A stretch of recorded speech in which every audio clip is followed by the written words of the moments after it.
Good evening, buenos noches, everyone, and welcome. My name is Bob Horenstein, and I am the Director of Community Relations and Public Affairs for the Jewish Federation of Greater Portland, one of tonight's co-sponsors, along with, of course, the Latino Network and several other organizations that are in coalition with us. You would have seen the names of those organizations as you signed on. They were on the slide. So we hope you took note of those.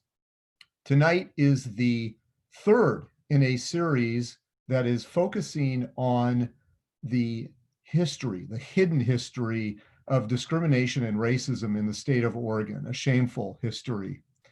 The first two programs were back in October, focusing on the Black community and the Indigenous community. If you are interested and you have not seen those programs, we have recordings of them.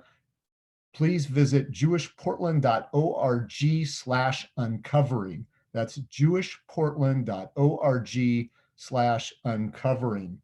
Future programs will focus on the LGBTQ community. That will be in January. In February, the Asian community. And then in March will be the Jewish community, or the history of anti-Semitism in Oregon. So we hope that you'll be able to join us for each of those webinars. Look for the announcements. Some of them have already gotten dates, and some are still to be determined. You may ask, why history? What is so important about it? I will offer you two reasons. Number one, we call this the hidden history because we believe that it has been largely ignored or whitewashed in our public schools. And we believe that it's very important for us to learn about it or learn more about that history. And second, sometimes you need to look back before you can move forward.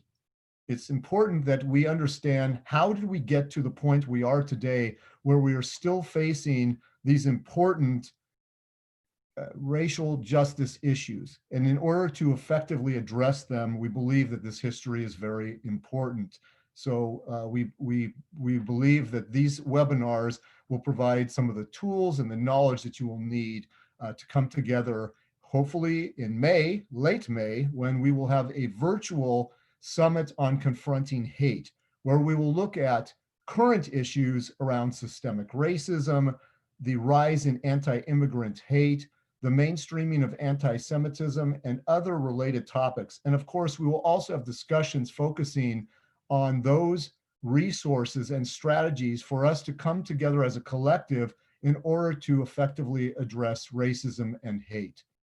Please join us, look for the announcements, and we will be happy to have you on board with us.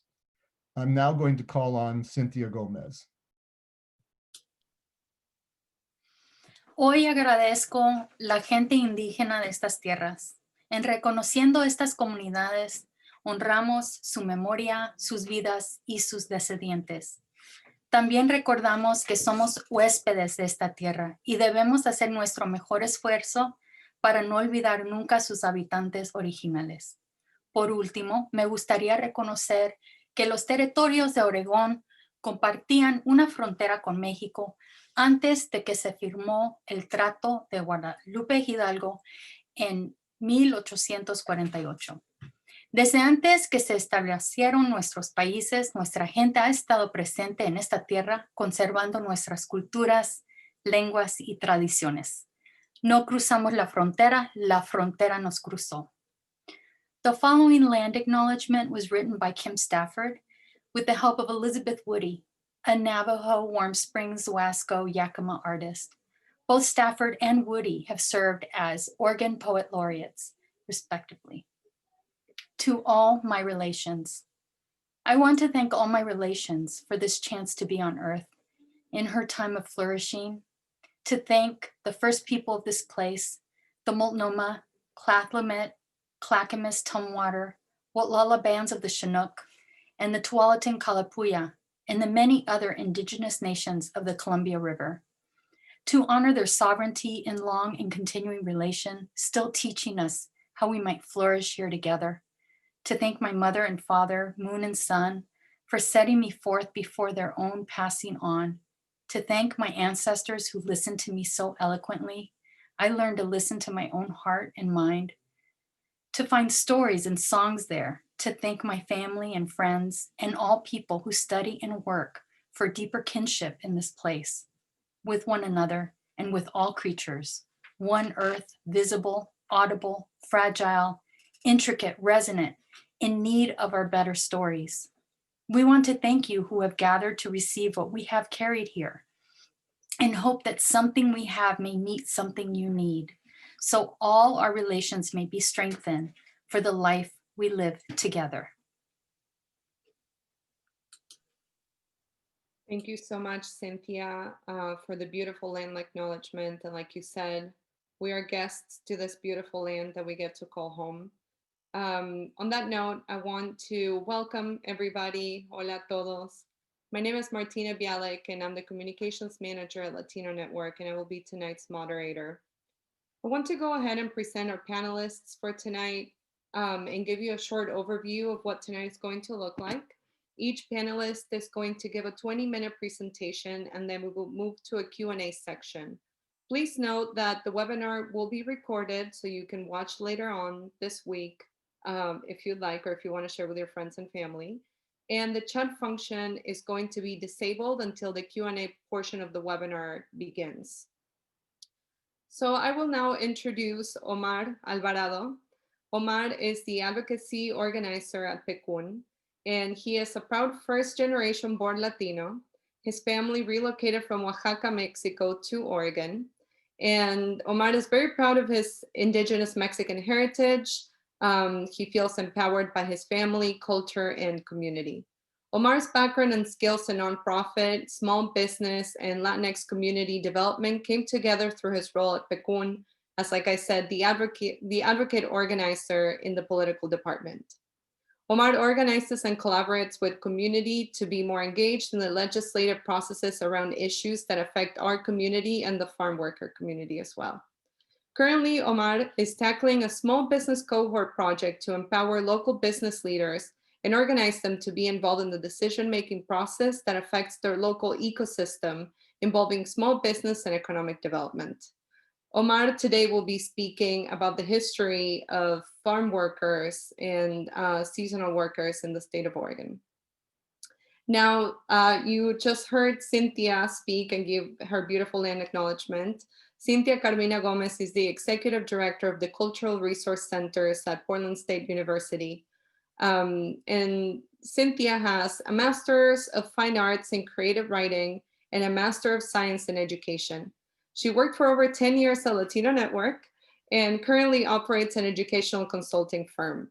Cynthia has served as a co-chair for the Oregon Latino Agenda for Action, spent 6 years as a commissioner on the Oregon Commission on Hispanic Affairs, and was a member representative for Oregon's Environmental Justice Task Force.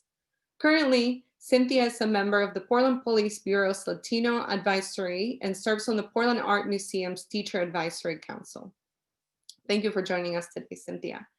And last but not least, I have Michael Hames-García. He's a professor and a scholar at the University of Oregon. His main focus are the inequalities of race, class, gender, sexuality, and disability in the criminal justice system, from policing and criminal courts to incarceration and re-entry. His current research examines liberal responses to popular demands for racial justice. Michael is also a member of the City of Eugene's Civilian Review Board, which reviews the handling of complaints against the Eugene Police Department, and has in the past served as a board member for the Community Allegiance of Lane County. Before I forget, I will tell you that Cynthia is going to be talking about her experience in the renaming of the Cesar Chavez Boulevard in Portland, and is going to be telling us a little bit about what that process looked like. Subsequently, Michael will be speaking about the immigration sanctuary laws in the state of Oregon and what that means. So on that note, I will take it to our first speaker. Thank you for joining.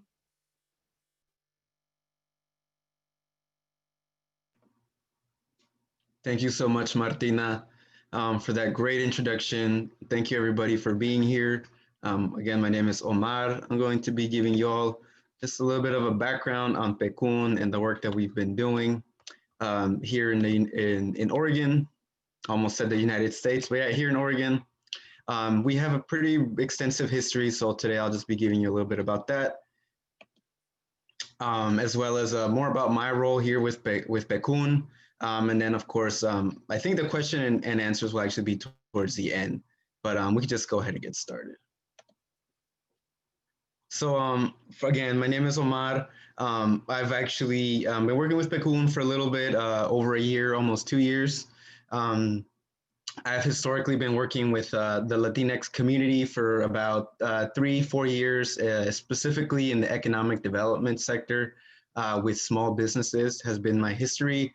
I'm very, very passionate about small businesses in the Latino community, so I'm really fortunate to have this opportunity to work with PCUN and work with both the Latinx community and the small business community. It all really matched up very well. Long term, my goals are really to continue developing myself in the small business world and working with Latinx small businesses and micro businesses, as well as being fully self-employed. I currently have 2 to 3 businesses at this time. I think just 2. The third one, we're not really doing anything. But I have 2 businesses going on at this time. So my long-term plan is to be fully self-employed. And I'm really setting the foundation for that at this time. But for now and always, I'll still continue doing work with community. It's just something that I live and breathe and I'm very passionate about. So that's a little bit about me. Next, I'm just going to tell you a little bit about our history of PCUN, our model for how we organize our community, and then also more history about some of our accomplishments. Also, some of our losses, because I think it's very important to acknowledge our losses and also be able to learn from them. So our history. PCUN started in 1985 officially with the fundamental goal to empower farm workers to understand and take action against systemic exploitation and all of its effects. Really, that was the official start of our nonprofit. But we had really been mobilizing our farm worker community since the late 70s. And we really started again with the fight for better working and living conditions. These pictures, they're not from a movie. These were the real conditions that the farm workers were living in here in Woodburn, Oregon in the late 70s. Very, very horrendous, as you can see. They didn't have any potable water, any sanitation. Like they're just had little tiny shacks that they were living in. Very inhumane, right? So really, it really started with 3 of our founding members and 80 other farm workers that started PCUN to fight against that exploitation and the effects that came with that. And pretty soon enough, they started their own union with the help of famous Latinx leaders, Dolores Huerta and Cesar Chavez. They came down to PCUN in its early foundations in 1985, taught us a lot of information and a lot of insight into how to build our movement. And we really got the blessing from them, honestly. It was really eventful and very powerful at the time. And we're one of the few unions that represent agricultural workers in the Pacific Northwest, nearly all of which are Mexican and Central American immigrants. PCUN has given voice to the voiceless and the unfairly marginalized for over 3 decades, almost 4 decades actually. And since then, PCUN has been advocating for farm workers and working Latinx families, working tirelessly to empower these communities to understand and take action against systemic exploitation and its harmful effects. Though we have secured incredible victories over the years, such as raising the minimum wage for all workers, ensuring all children in Oregon have access to healthcare, and becoming the largest Latinx organization in the state, the political and cultural landscape have changed drastically. And we're stepping up to face those challenges head on. Every day, of course, brings with it an urgent political or cultural challenge to address. And each new challenge highlights just how critical our advocacy in organizing work is. So PCUN works at the intersection of farm worker justice, as mentioned before, workers' justice, immigrant rights, gender justice, environmental justice, and racial justice. So we do a lot of policy work, a lot of organizing around all of these different types of work with our community. And really we start, our method really is based around 3 key components. That is community outreach and base building, where we do year-round outreach with our community, our farm workers, our Latinx business owners, and really build community space where they can really be a space to really call their own, so to say, rooted in these cultural connections. As many of you all know about PCUN, PCUN is heavily involved in the policy and advocacy at the legislative here in Oregon. We really advocate for progress. We're pro-farm worker, pro-working families, pro-immigrant, in regards to policy at the state and federal level. We're involved at every short session trying to pass bills and laws so we could better protect our farm workers and our Latinx working families.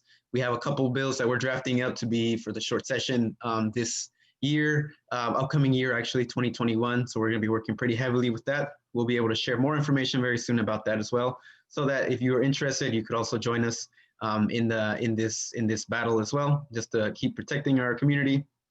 And of course, the third component is really organizing. We believe in the people power movements. We organize around elections, issues, and empowering workers in the workplace. PCUN is able to do this because we have all the tools available to us. That is being the union, as mentioned, the Farm Worker Union. We are also a C3 and a C4, as well as a PAC. So we are able to endorse candidates for elections as well. And we really strategize with that because one of our emphasis, again, is to really have people that represent us in these elected positions. We want people to be, we want our elected leaders to share the same values as PCUN, the same values and ties to the community, just so that we are better able to hold them accountable. We found that to be the best way to really get laws to be passed and to have legislators at our side. We really just want them to be aligned with us in our values. So we really just try to find those people and just try to get them to that position and providing all the best resources we can. And of course, all three of these components is what creates our organizing model. More than anything, it's really about building relationships with our communities, both locally and globally.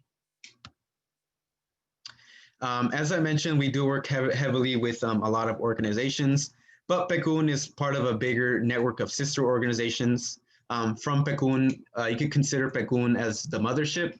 PCUN was the first mothership, and from that sprang other organizations such as MLP, which is the Women's Empowerment and Economic Development Organization, FHDC, which is our Farm Worker Housing Development Corporation. This was actually our second organization that was born from PCUN, where we realized that a lot of the farming housing at the time, back in the 80s, weren't really listening to us. They weren't really trying to reason with us to create better housing for our farm workers. So we just did the next best thing and just started our own nonprofit with our own farm worker housing. So we ourselves could provide that housing to our farm workers. And we have spaces in Woodburn, Salem, Independence, and I believe there's some more also north of Woodburn as well. We also have our sister organization of the Salem Kaiser Coalition of Equality. This is focused really on the early childhood and parent education and leadership. Again, just trying to get the parents more involved in their child's education and the school board as well. Salem Kaiser has an infamous school board that we're really, really trying to change and really trying to advocate and so they can make some better changes and have some better representation on those school boards. We also have Mano a Mano, which is a direct service center in Salem, Oregon, very tied to the community food bank and a bunch of resources that they share. Radio Poder is our own radio station that we have partnered with. I believe they used to be known as CCTV, but they're called CC Media, a nonprofit television station here in Salem.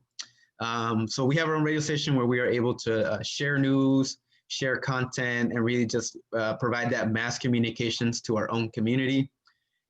If I'm not mistaken, it reaches from Lincoln City to a little bit to Bend, and it's down as far to Eugene and I believe Beaverton, if I'm not mistaken, somewhere around that area. So we have a pretty good reach, but we're also available online as well.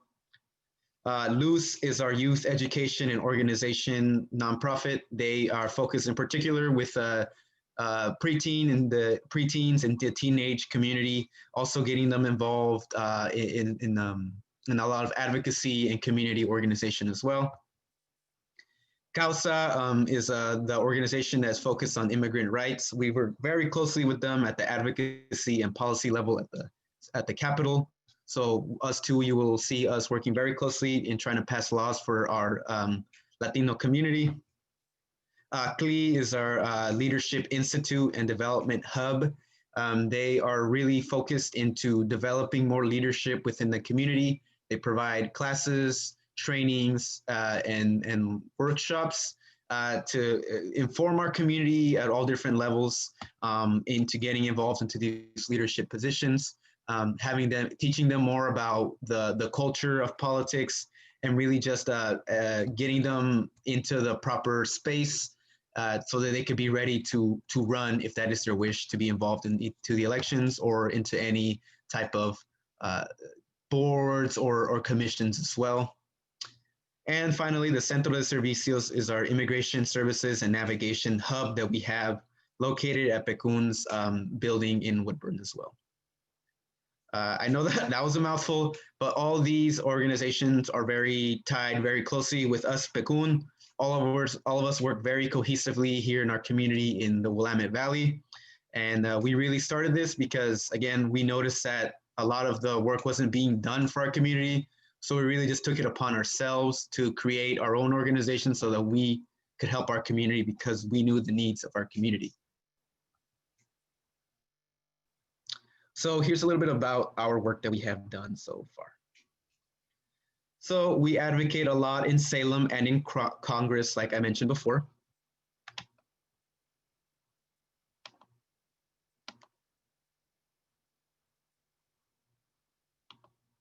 I'm sorry. So we need to have influence over our laws and decisions that elected officials are making. They should not be making the decision without us, no matter our income, color, immigration status. We live here too, and we deserve to be heard.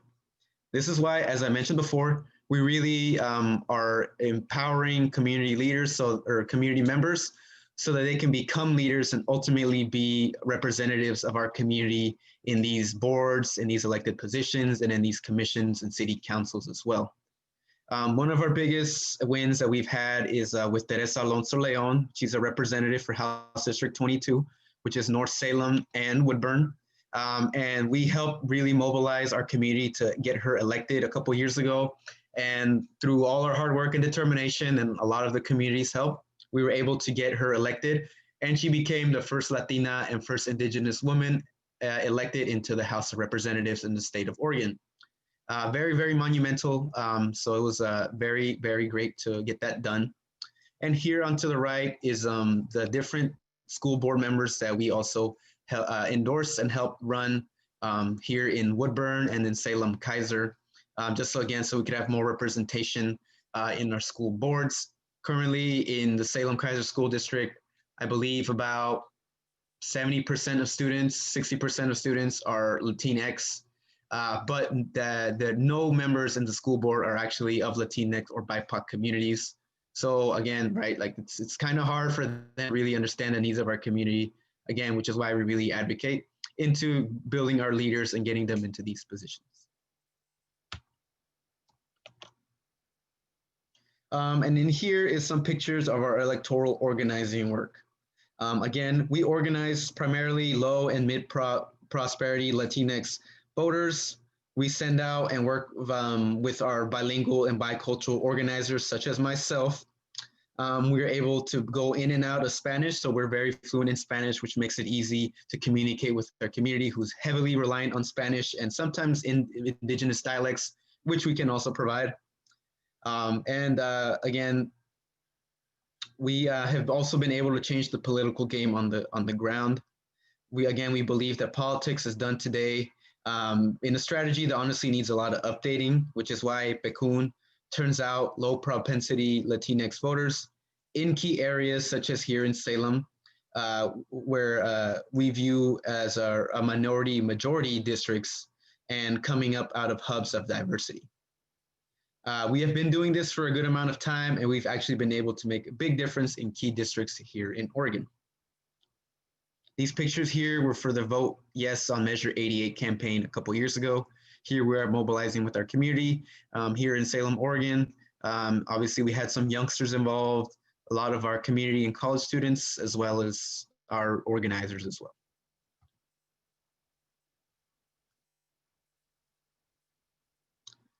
So in building a community, when we're building a community, we really want a community to fight for the better and healthier workplaces. And we do this again through our outreach program to our campesinos or farm workers community. And we do this primarily in 4 steps. One, that is the outreach, of course. 2, heal, because we provide these spaces, safe spaces where community could be at peace. It's a safe space for them to express themselves, talk about issues that they usually cannot talk about. Very focused on having that space primarily for our community. We also teach them to advocate for themselves and at their work. Again, we're all about self-empowerment. We really want our farm workers and our community members to be advocates for themselves, right? To know their rights and be able to also be leaders and share that information to their own community as well. As we say here all the time, si se puede, with the community, we're able to do it through strength in numbers. And again, we really want them to become a member and become leaders in their community.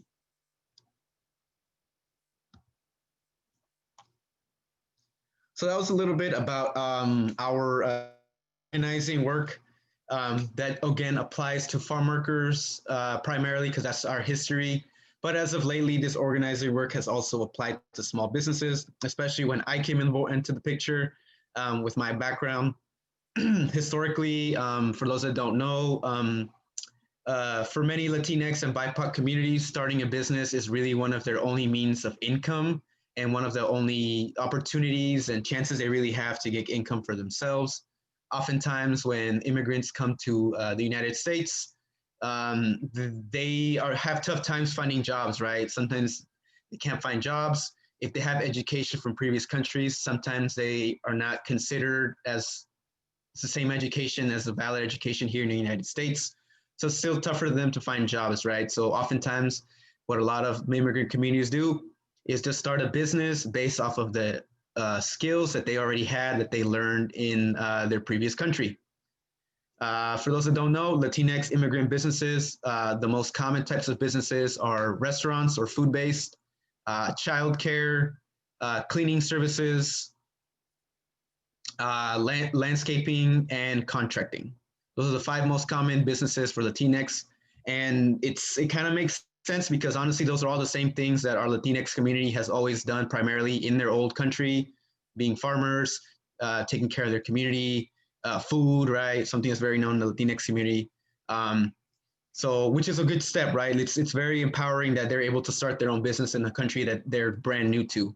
But of course, with that comes a lot of the intersectional barriers, being a person of color, being an immigrant, being somebody that doesn't speak the language, right? So with that, that's where this program comes into play with our small businesses. The purpose is to educate and empower Latinx small and micro business owners with PCUN's values of community and organizing. And we do this through workshops, virtual now because of COVID-19, advocacy opportunities where we invite them to come on board also during the legislative days so they could advocate for us or with us. And they also get to know a little bit more about PCUN's values and a little bit of the work that we do. The strength in numbers again, and we also need the voice of Latinx businesses. Volunteering opportunities as well as community events. Again, the goal, very much just like the farm workers, is to have a base of empowered Latinx entrepreneurs that can and to better represent their business and community on bigger issues. Ultimately, again, just like farm workers, we want them to be empowered and leaders in their own communities. And ultimately, if they're able to be representative of boards, commissions, city councils, school boards, and the legislative as well. In the small business, I'm so sorry, I just blanked out. In the small business sector, there is very little representation of Latinx and BIPOC businesses, which is again why we want some of these business owners to be to be leaders, to be in these boards, to have that representation, to have those values that we share, so that we could continue empowering our community and not have them continue to be left behind. This brings us to a new program that I'm working with PCUN, which is a new stipend program for small businesses. Recently, in a partnership with the Oregon Latinx Leadership Network, we've built a program to provide a stipend fund for small Latinx businesses and communities of color located here in Oregon. This stipend is purposed for businesses to attend workshops or seminars to improve their business and access resources, while at the same time receive compensation for their time. We did this because we know that Latinx businesses have been one of the most affected by COVID-19 with little to no access to resources. In a study done by Unidos US, 9 out of 10 Latinx and BIPOC businesses did not receive any assistance during COVID-19 for their business. So many are falling through the cracks. So our goal with this program is for small businesses to gain access and knowledge on the information and resources that are coming out during these unprecedented times. It's a very simple program.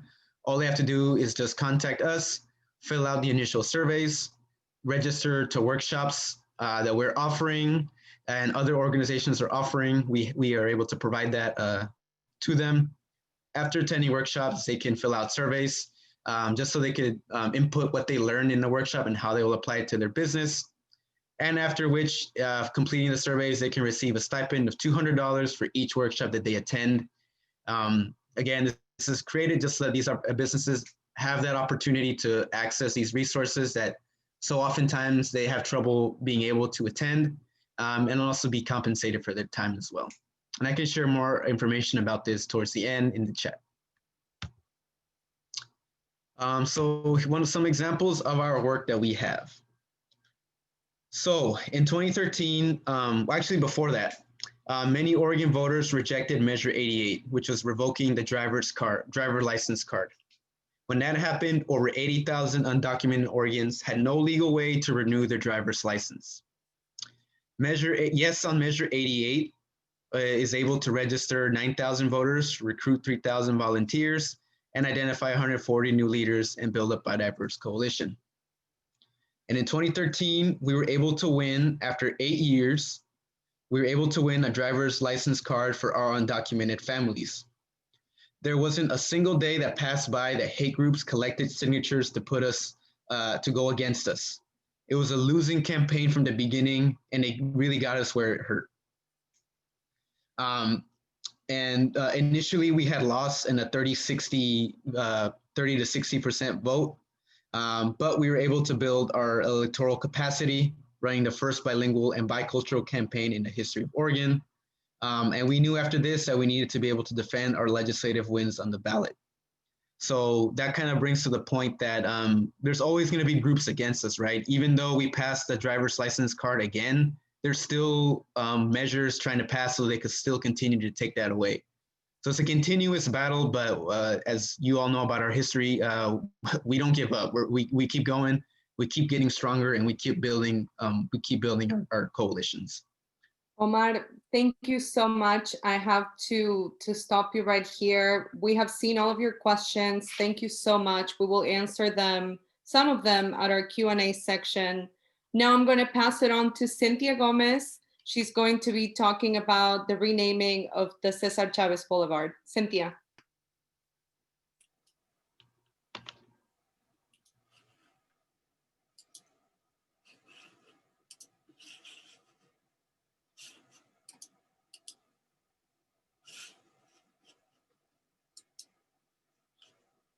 Okay.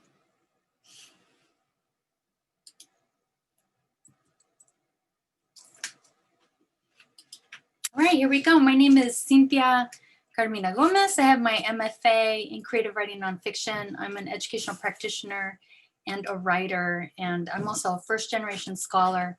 Spanish is my first language.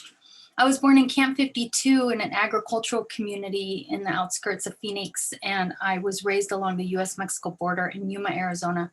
This is the birthplace of Cesar Chavez. And I moved to Portland in 1993, so I've been here for quite a long time.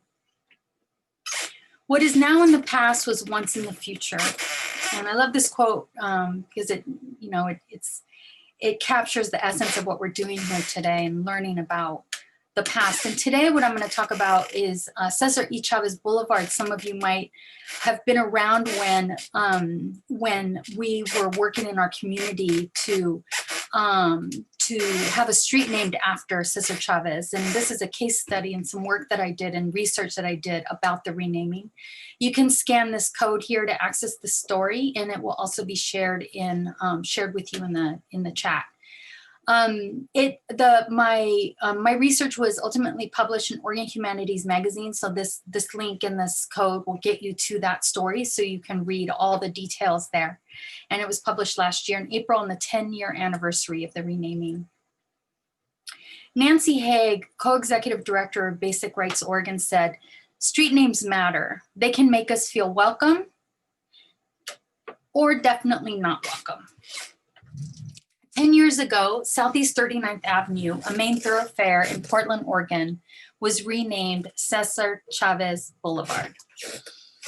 It wasn't the first renaming of a city street after a civil rights leader. That happened in 1989 when leaders of the African-American community successfully changed the name of one of the biggest streets in the city from Union Avenue to Martin Luther King Boulevard.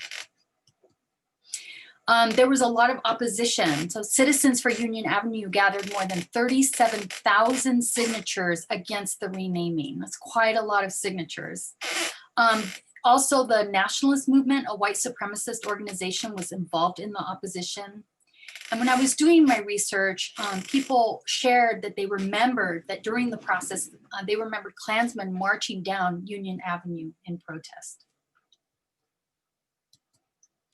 Prior to the Martin Luther King Jr. Boulevard renaming effort, there was no precedent for changing street names. So in response, in 1989, the city of Portland introduced ordinance number 161897, renaming city streets. After the creation of the code, 2 city council initiated renaming efforts failed to adhere to the code's guidelines, but moved ahead regardless. And it's important to know this because it sets the stage for our renaming when we work to rename Cesar Chavez. The first one was in 1996, is a major waterfront thoroughfare called Front Avenue was renamed to Nato Parkway. The city code clearly states that the person for whom the street is named must be deceased for at least 5 years. But Nato Parkway renaming took place only a few months after the Japanese entrepreneur William Sumio Nato passed away. Also in 2006, Portland Boulevard was changed to Rosa Parks Way. The change, coinciding with the 1-year anniversary of the civil rights leader's death, was fast-tracked by City Commissioner Dan Saltzman. He stated, "It's the right location and it's the right time," and convinced City Council to waive sections of the city code. The Cesar Chavez Renaming Committee, when they formed, they were aware of the history of the renaming, and they were really clear that they wanted to do right by the process. They wanted to do the whole thing right. They didn't want to skip any steps. And in the summer of 2007, the committee met with city officials to present their plan to rename Interstate Avenue. In September of 2007, Mayor Potter, the mayor at the time, introduced a resolution to change the name to Cesar Chavez Boulevard, and it passed unanimously. And what this did was it launched a 6-week public comment period and the collection of signatures in support of the resolution. The Chavez Committee's decision to rename Interstate, it wasn't a random one. They really were interested in that street in particular because it was in a racially and ethnically diverse neighborhood with a solid working class population. And these were characteristics in line with Chavez's reputation as a social reformer and a staunch advocate for worker rights. This is a picture of Cesar Chavez. He's at a PCUN board meeting in December of 1985. This image was taken the year the union was founded. And you can see here, Cesar Chavez is third from right. Chavez's impact in Oregon dates back to 1971 when the Oregon legislature passed an anti-farm worker bill, SB 677. The vigils were held at the Capitol building in Salem, and when Chavez arrived to denounce the bill, he drew a crowd of more than 5,000 people. Telegrams and phone calls flooded the governor's office, and Governor Tom McCall eventually vetoed the bill under the pressure. This is Marta Gómez. This is a co-chair of the Chavez Committee, and this is an image of her looking through documents. This was one of my main sources of information was her documents. And I'll talk a little bit later on about what we're doing with those documents to preserve them. One of the steps in the renaming process was to present the resolution at public meetings held in the neighborhoods that would be affected. So on Tuesday, September 18th in 2007, they had one of their first opportunities. And this was at a neighborhood association meeting in the Overlook neighborhood where Interstate is. After the Chavez Committee presented, the meeting was open for public comment. And I just want to set the stage here that the room was packed with people. It was standing room only. And as people shared their comments, many shared their resentment over the MLK Boulevard and Rosa Parks Way renamings, saying that those changes caught them off guard. Business owners said that the change would be expensive and that patrons would be confused. And as is common in hundreds of street renaming processes throughout the United States, many people suggested the city rename a park or a building instead of a street, a public building. And as the meeting progressed, the Chavez Committee and their supporters were increasingly interrupted, verbally shut down, and attacked.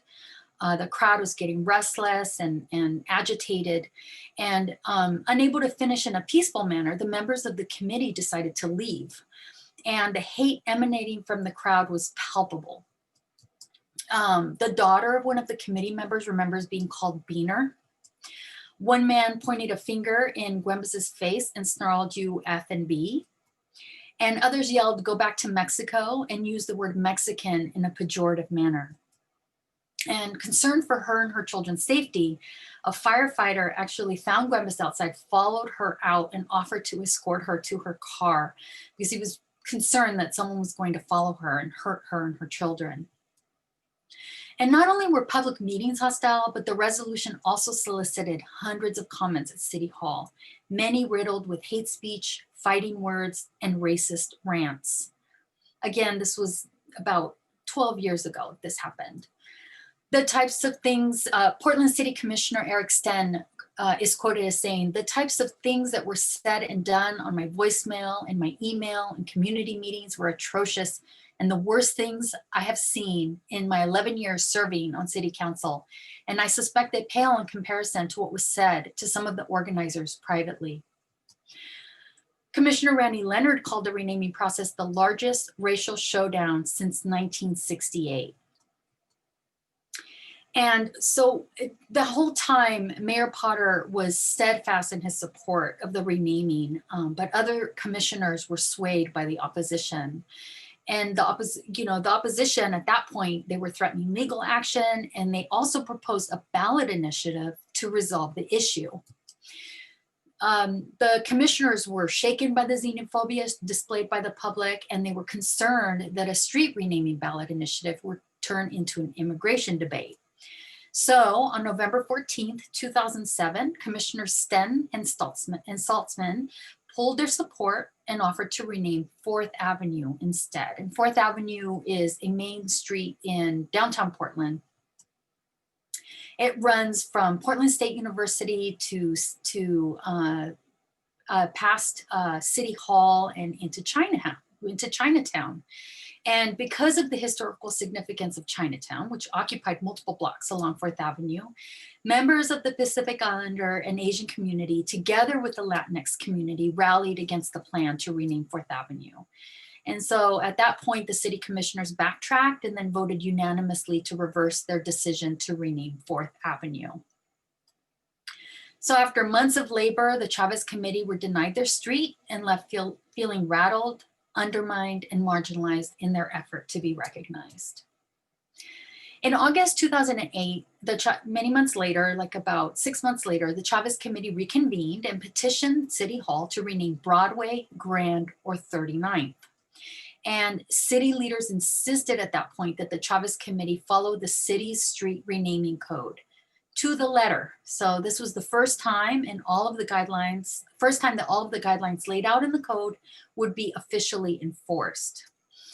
When 39th Avenue was deemed to be the only viable option due to its lack of historical significance, the renaming process recommenced, as did the opposition from residents and business owners in the predominantly white Hollywood and Laurelhurst neighborhoods.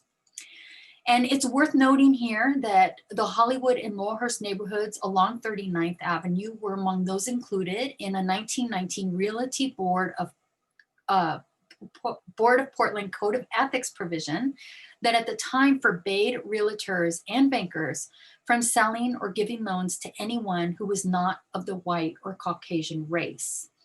And we know this community to be very homogenous and representative of the white community.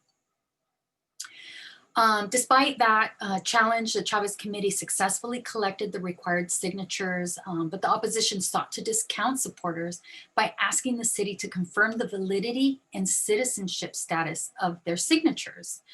And City Hall, from my research, I found out that City Hall went so far as to request that the names in the petitions be run through the Water Bureau database to make sure that the folks who signed were actually Portland residents, were citizens of the Portland area. So in the code, it doesn't say anything about needing to be citizens of the United States, rather residents in Portland, people who live in Portland.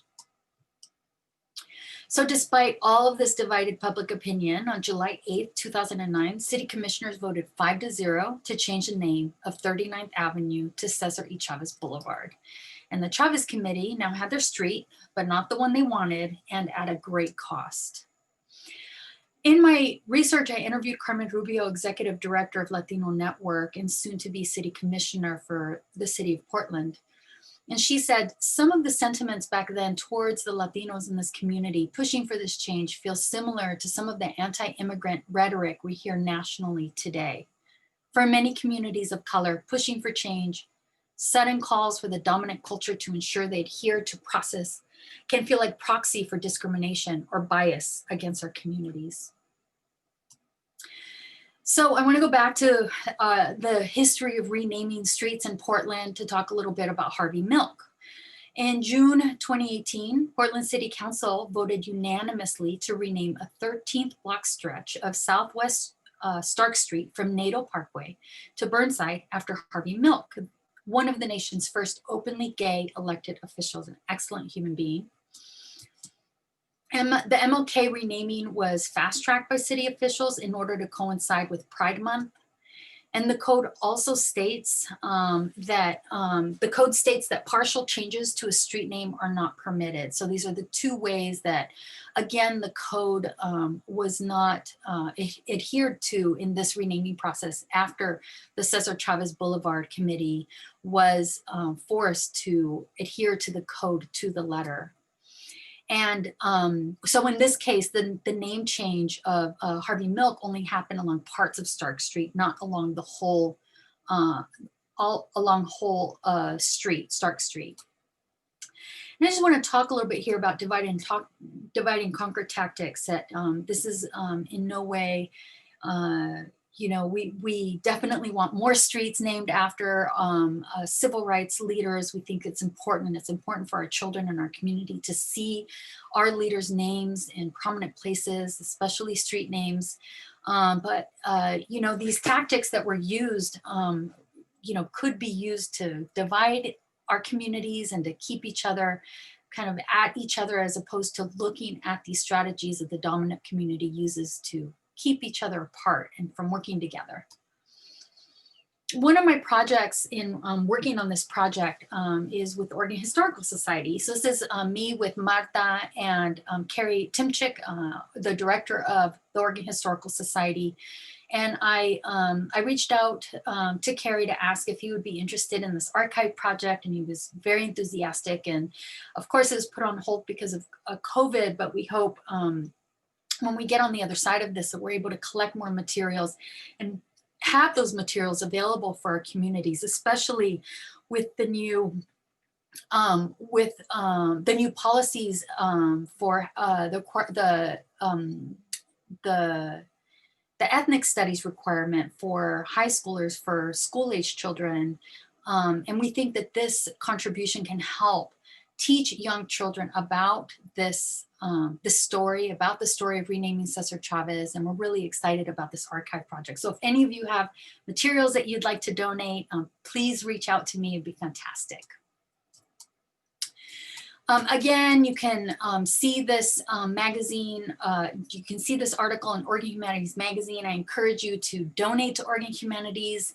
Everybody in Oregon, if you have an Oregon address, that you can get this magazine for free. It's a fabulous resource. And I want to end with a slide here on the Latino population. I want to talk a little bit about demographics before I pass it over to Michael. In 2007, Latinos in Oregon made up more than 11% of the total state population. Portland, the seat of Multnomah County, was mostly white and slow growing in 2000. But from 2000 to 2007, there was a 49% increase in the number of Latino residents. We went from 49,607 people to 73,385. And since 2000, Oregon's total Latino population has grown 72%. The American Community Survey of 2010-2014 counted 473,729 Latinos living in Oregon. And the state's Latino student population is likely to be 42% of the overall student population by 2030, and the outright majority sometime between 2030 and 2040. Thank you so much, and I'll pass it over to Michael. Stop sharing here. Cynthia, thank you so much for that wonderful presentation. We will pass it, like you said, now to Michael. Are you ready? Great. Yep. Enjoy. Hi, everyone. I'm just getting my presentation ready, and oh, I clicked on the wrong thing, of course.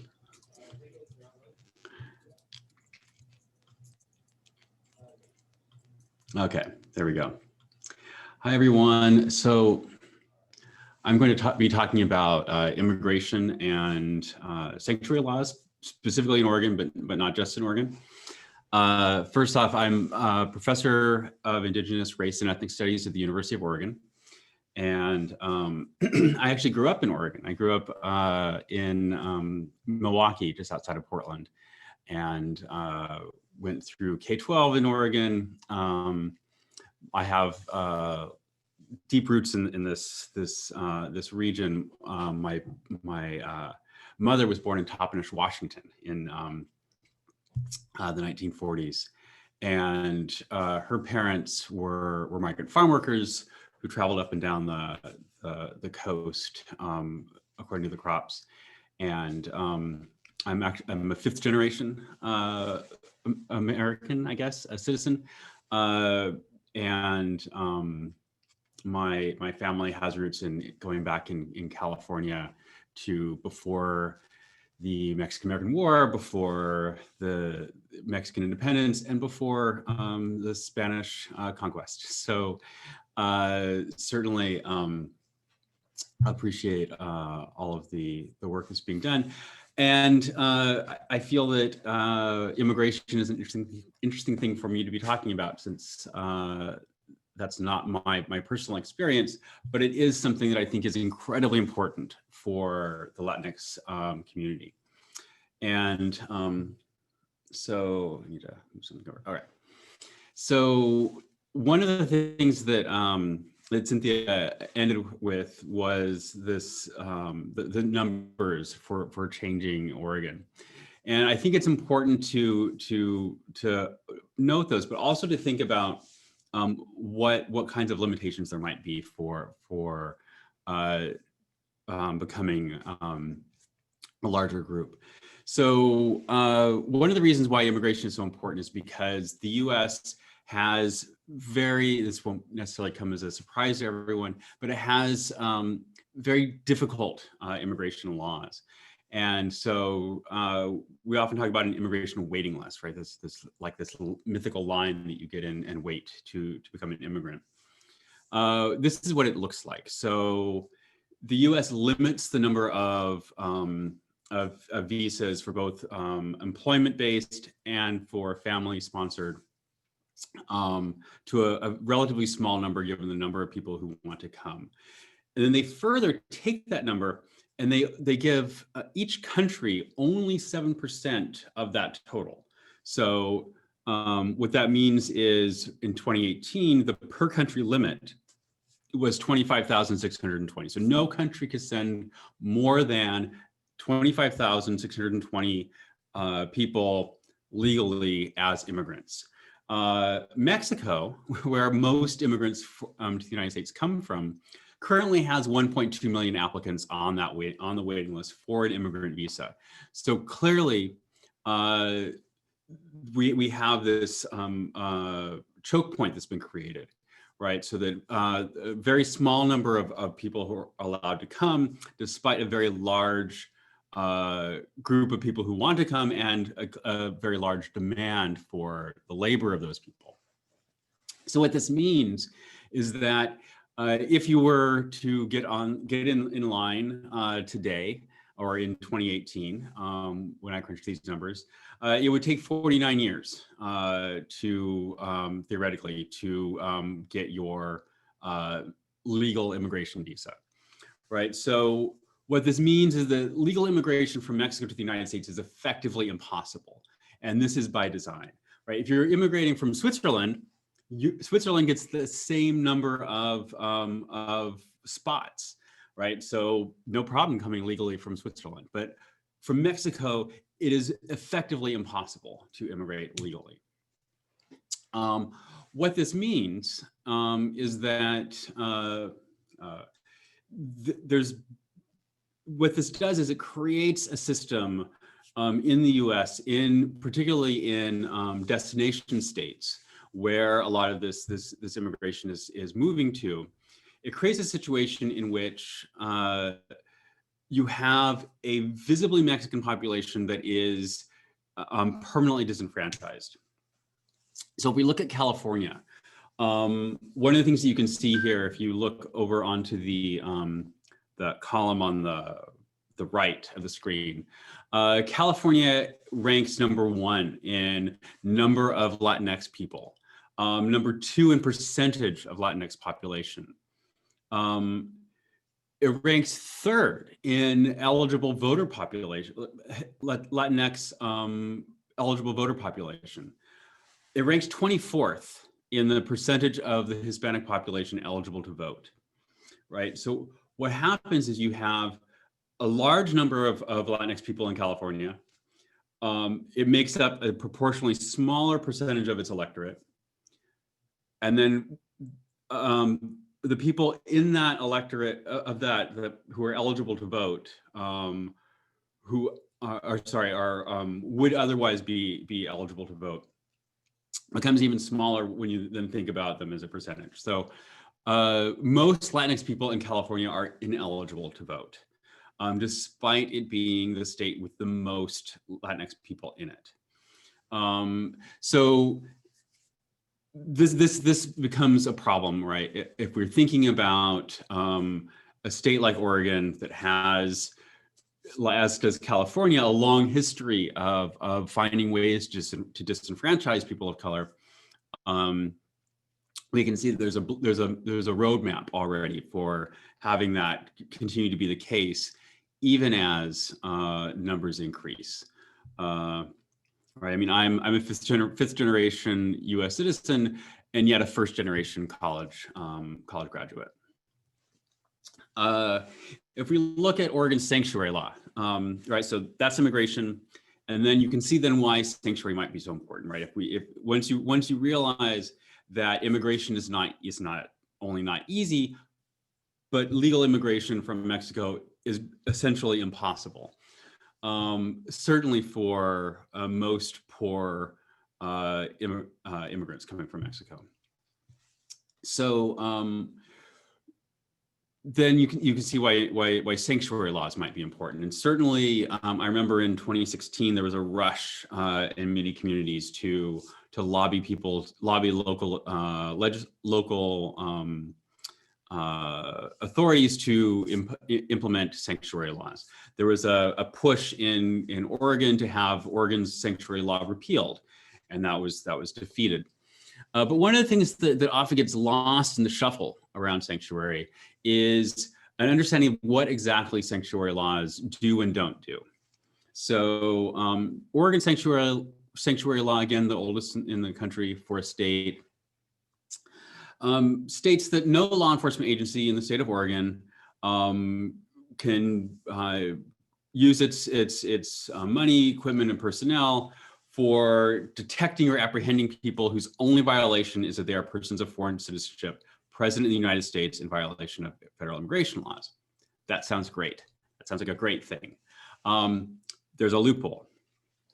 So a law enforcement agency may exchange information with ICE in order to, and here we get the loopholes, in order to verify immigration status of a person if the person is arrested for any criminal offense. So someone is arrested for any criminal offense, and then law enforcement is now able to share information with ICE. Full stop. Right? There's no longer a restriction on sharing that information. A law enforcement agency may even arrest a person who is charged by the United States with a criminal violation of federal immigration laws. So many people think that what a sanctuary law means is A, your sheriff's department or your police department won't share information with ICE, and B, that they won't arrest people for immigration violations. But Oregon sanctuary law allows for both of those things. When in 2017, when there was this attempt to repeal Oregon's sanctuary law by ballot measure, the Oregon State Sheriff's Association issued a statement saying, this is what Oregon sanctuary law does. We think it's a good thing. Oregon jails will hold a person for ICE, do not honor a request by ICE to detain persons past their local release date. But Oregon jails will hold a person for ICE if presented with a warrant signed by a federal magistrate. For the time being, Oregon sheriffs are bound to follow state law, which currently only allows exchange of information with ICE when a foreign person is arrested, right? But that's like the main occasion on which someone finds themselves in custody of Oregon sheriffs is when they've been arrested. And even that statement, which got a lot of play in the campaign against the ballot measure, sort of doesn't tell a full story, because almost half of Oregon sheriffs actually were opposed to that statement, and they issued a separate dissent statement saying that they supported ballot measure 105. So there's this story that law enforcement is all behind sanctuary because it makes their jobs easier, but that's not true. Many people in law enforcement, many Oregon sheriffs are opposed to sanctuary laws. And given that opposition, one might therefore reasonably assume that they're going to take advantage of the loopholes to the extent that they want. They're not going to be reticent or reluctant to avail themselves of those loopholes. And it's interesting that Cynthia brought up Oregon Humanities, because I'm also going to refer to an Oregon Humanities article, although it's not by me, it's by Elliot Young, who's a professor at Lewis and Clark College. And he wrote this article in Oregon Humanities in 2017 during the campaign around this ballot measure, which failed. And so he writes that the Oregon statute explicitly carves out an exemption for exchanging information if the person is arrested for any criminal offense. The immigrant in question does not have to be convicted, and they don't even have to be accused of a felony, right? It can be a misdemeanor. Sanctuary provides no protection to immigrants once they're caught up in the criminal justice system. An immigrant may live in a sanctuary state with multiple sanctuary cities and sanctuary schools and colleges, but city, state, and county authorities are helpless to prevent deportation once someone enters the system.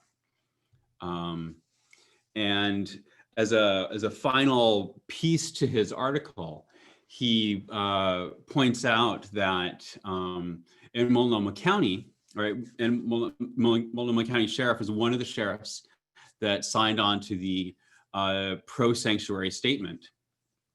But in Multnomah County, there's clear evidence that if we look at traffic stops, that Latinx people are twice as likely as whites to be stopped for the offense of driving without a license, or to be charged with driving without a license, and more likely to be stopped. So what this means is you have a sanctuary jurisdiction, a sanctuary county, city, a sanctuary county, sanctuary state, in which the sheriff is pro-sanctuary, and yet the practices of that sheriff's department are to disproportionately stop Latinx people, disproportionately charge them with a crime, and then once they've been charged with that crime, right, once they've been arrested, their information is then shared with ICE, right? So you have what looks like a deliberate targeting of an immigrant population with the end result that their information is being shared with ICE, right? Even though everyone says that they're on board with sanctuary and there's sanctuary laws up and down the jurisdictions. So so that's what I've got, and I feel like I went through those too quickly. I was talking too fast, but that just gives us more time for Q&A. Michael, that was great. I really appreciate you really going into the weeds of what it actually means to live in a sanctuary state, and how that plays for our immigrant community. So thank you for that. So right now we're going to jump to our Q&A section. I can see that folks have already started asking questions. Thank you so much. I'm going to begin asking the questions that I see here. I will name the panelists that will be answering that given question, and then we're going to move on to the next question so that we can cover as much as possible. Please feel free to drop more questions in the section. I'm going to start with the first question that I see. It's for Omar. The question says, what is currently being done to help / prevent, protect the farm workers from getting COVID-19 and also from spreading it to their family, people living with them, and or others they work with in farming? And what is the current goal for their union? Sorry, reeled up there.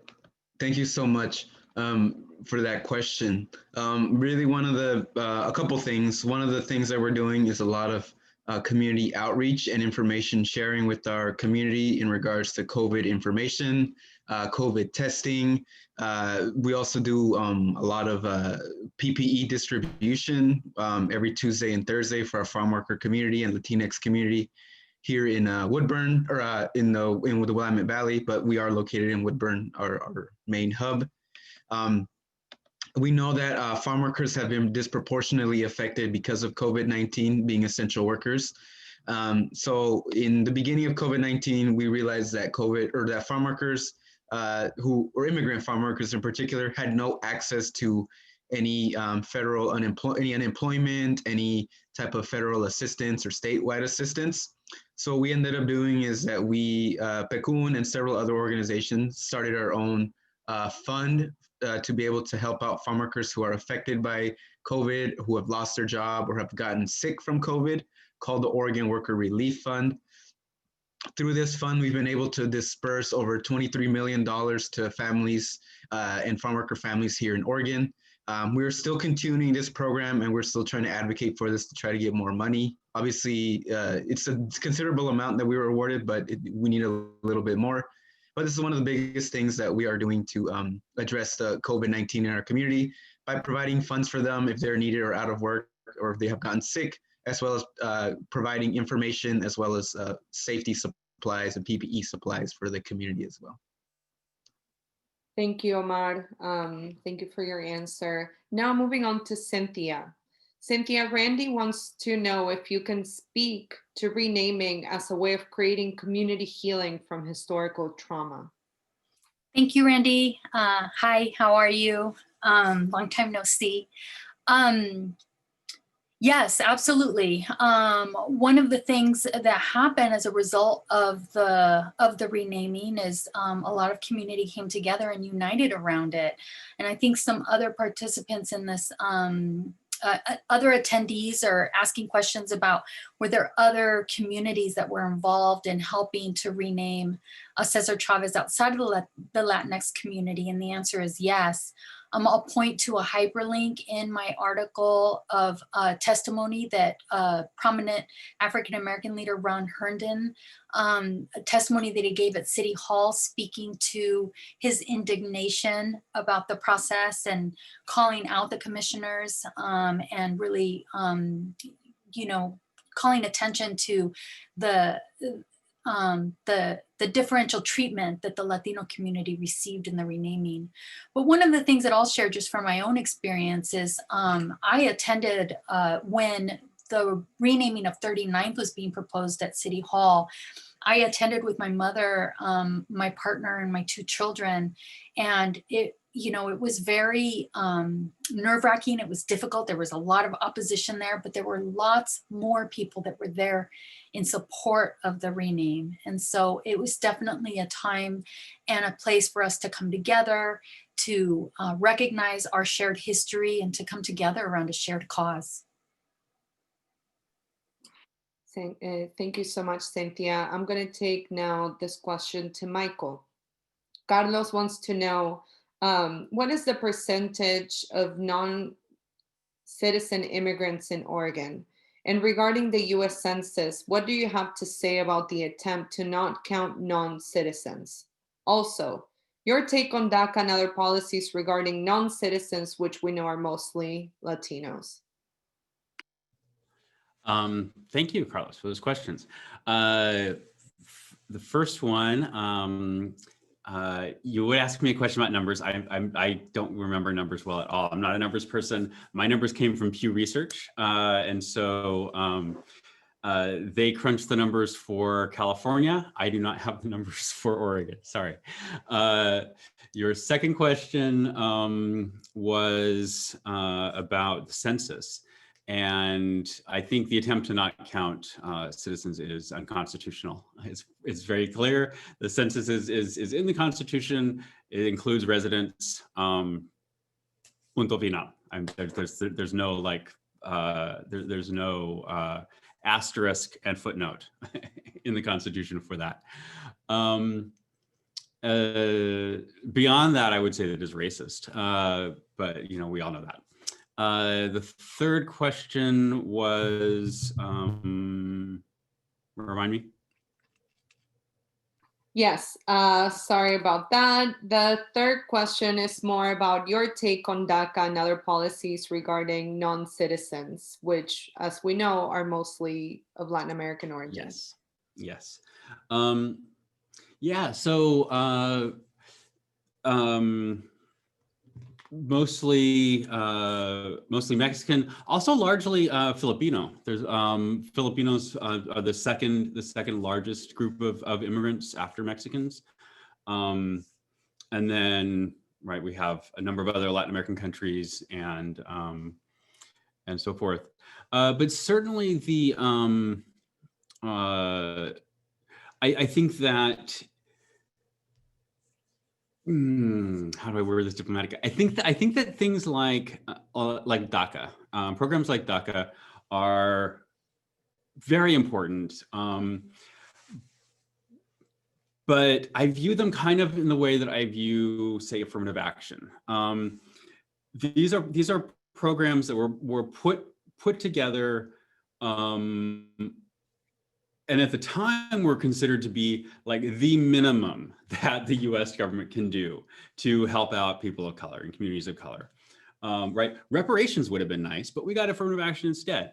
Amnesty would have been nice, but we got DACA instead. And then what happens is, so someone like Nixon proposes affirmative action, or Obama proposes DACA, and we say, okay, that's not what we wanted, but we'll take it because it's a good thing, and we're going to try and get more. And then 10 years later, what we find, the situation we find ourselves in is we're like defending this thing tooth and nail, like it is the best thing in the world. And we forget that this isn't what we wanted. And so I feel like there's this almost this trap that we get lured into, where we then end up defending what are actually very conservative programs, rather than asking for the really liberatory things that we originally asked for. And so I think that we need to defend those things. But I really wish that I want to find ways to defend them that allow us to also advocate for more expansive visions. Thank you, Michael. I appreciate your answer, and I see that some other folks are having the same questions regarding DACA, and actually I'll ping pong this question back to Omar. Here, Michael wants to know that if PCUN is, if PCUN is related to other organizations advocating for the extension of DACA, and if you guys have a policy position on the program itself. Hi, thank you. Great question. We do support DACA extension without a doubt. PCUN, Causa, and our Centro de Servicios are heavily advocating for DACA. And we usually refer people who need assistance with DACA or more information for their DACA. We usually refer them to the Centro de Servicios, since they work very closely with the Oregon DACA Coalition in Portland. And as well as Causa, since Causa does a lot of leading with the immigrant rights here in Oregon. But I don't think we have a particular policy that we're advocating for DACA, but we definitely stand behind the Oregon DACA Coalition and support them in any which manner that we can when the opportunity comes. Muchas gracias, Omar. This one goes to Cynthia. Carlos, I'm going to give you a shout out. Thank you for all the amazing questions. I really appreciate it. So Cynthia, was the opposition for naming the Cesar Chavez Boulevard motivated because of racial, economic, historical, or other reasons? What is your take on that?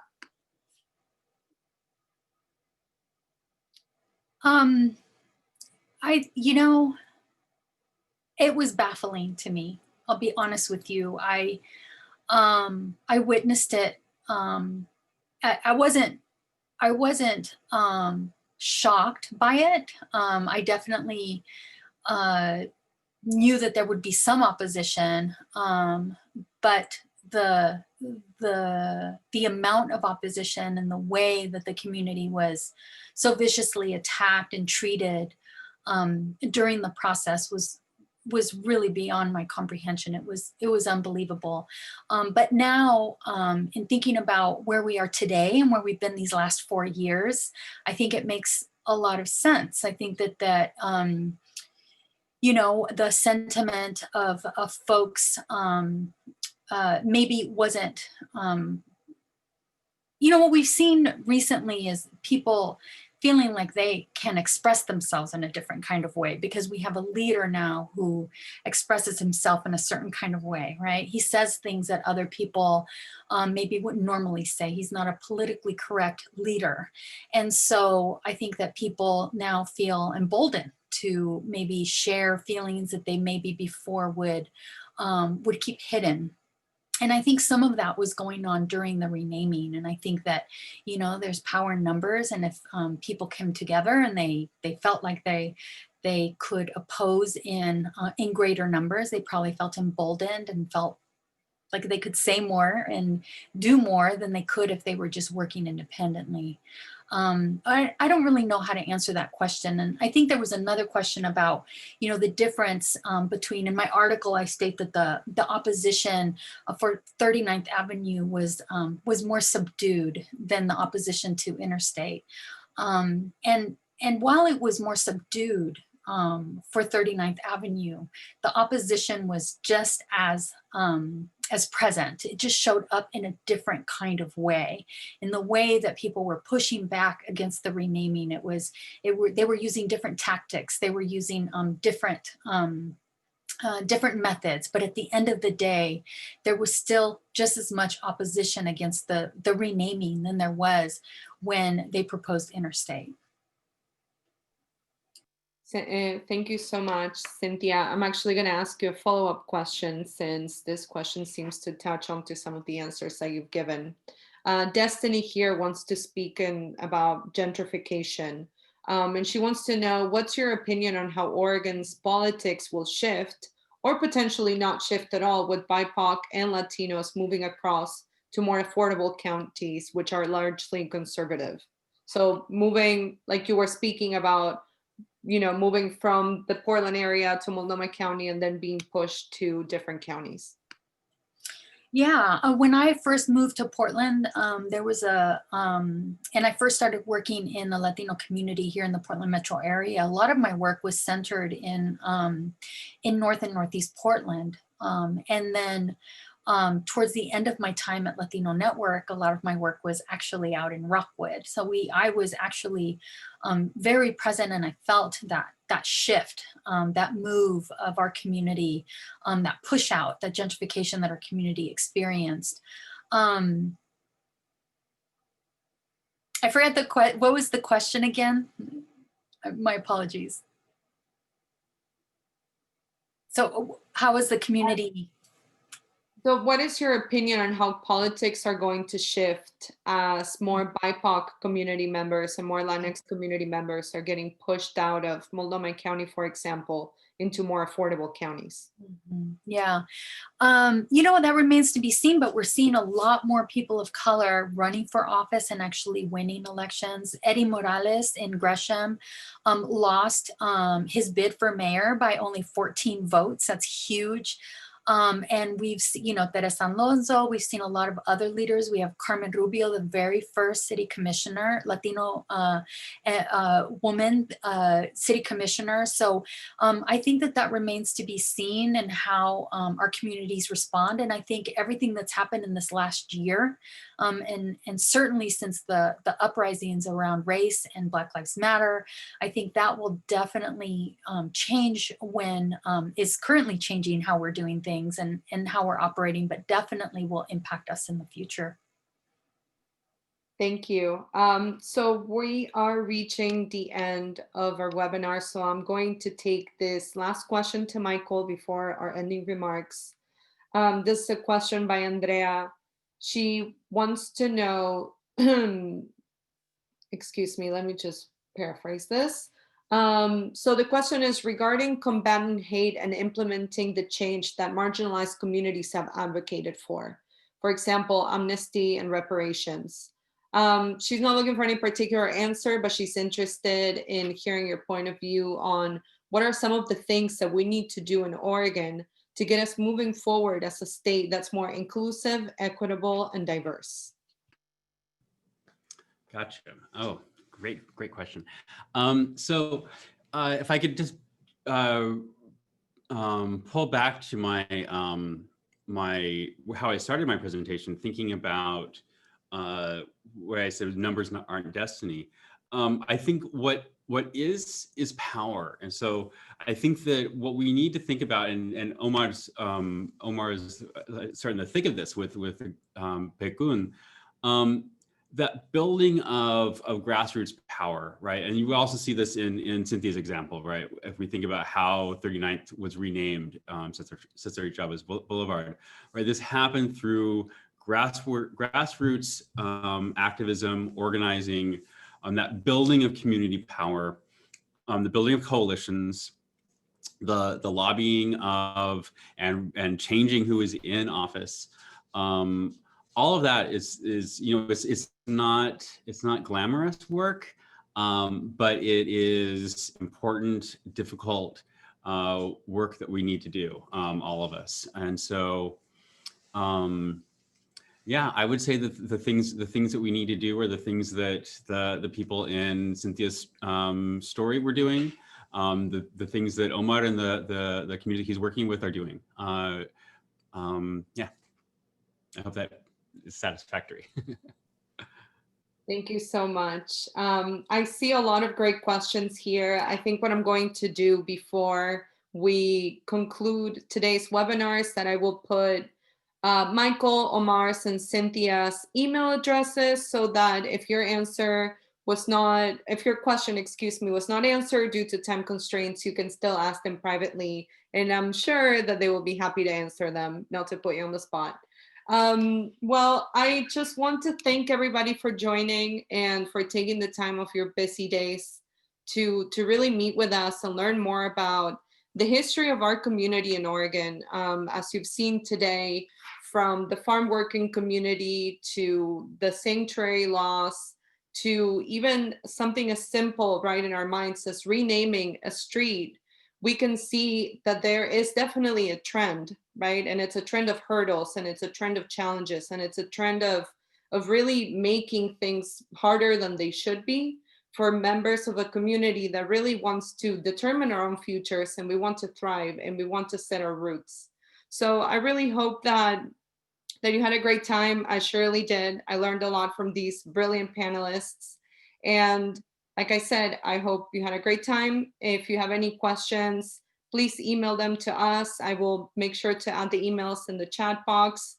And I hope that you join the Federation's next webinar with the next organization, which I believe is going to be happening sometime in the upcoming month. Check on the Jewish Federation's website for the upcoming events and for the recordings. I will be adding that too. So don't leave just yet. Stay in for a couple of minutes so that I get time to put everything on the chat. And then I hope you have a good night. Thank you so much. Don't leave yet. Thank you. Thank you, and thank you, everyone. Buenas noches. Thank you, everybody.